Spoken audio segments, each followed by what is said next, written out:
We're going to look at how we can use fractions to help solve ratio problems when you've got a non-known variable in a ratio. So ratios and fractions are connected. They express the same information in different ways. We can use this to find unknown quantities. So sometimes it is easy to see.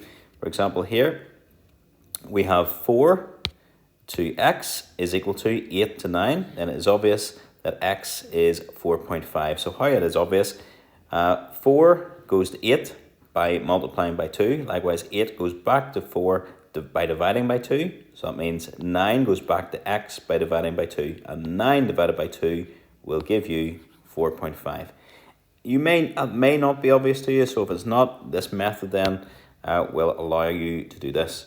So how we're going to do this, it says, in this question it says, if x to 10 is equal to 2 to 3, find the value of x. Now the nice way to do it is to write this as a fraction. Instead of x to 10, write that as x over 10. So the first thing goes on the numerator, the top line, the bottom thing goes on the denominator. The second thing goes on the denominator, which is the bottom line. So x over 10 is equal to 2 over 3. Then what we're going to do is we are going to cross multiply. So I'm just going to multiply this 3 is going to multiply across to this x, and this 10 is going to multiply across to this 2.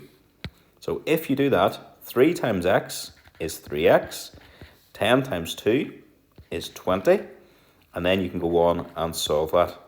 So here, think about what this 3 is doing. At the moment, it is multiplying the x, so when it goes across the other side, it will do the opposite of multiplying. It will divide, so x is equal to 20 divided by 3, and you wouldn't leave your answer as 20 divided by 3.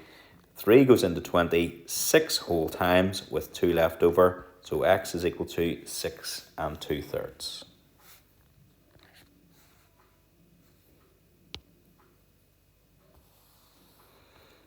Okay, one more example of this type.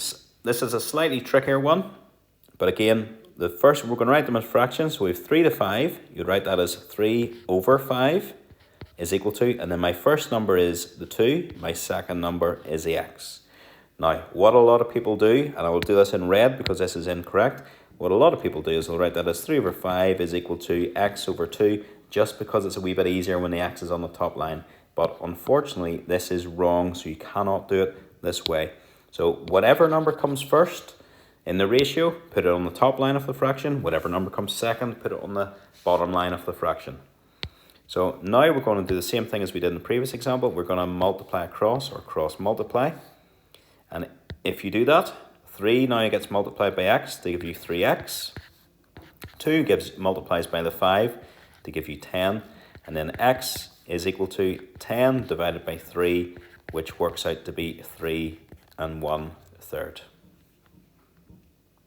So you're now ready to do, if you're in a new book, you're ready to do exercise 5b, and the old book, it is exercise 5c.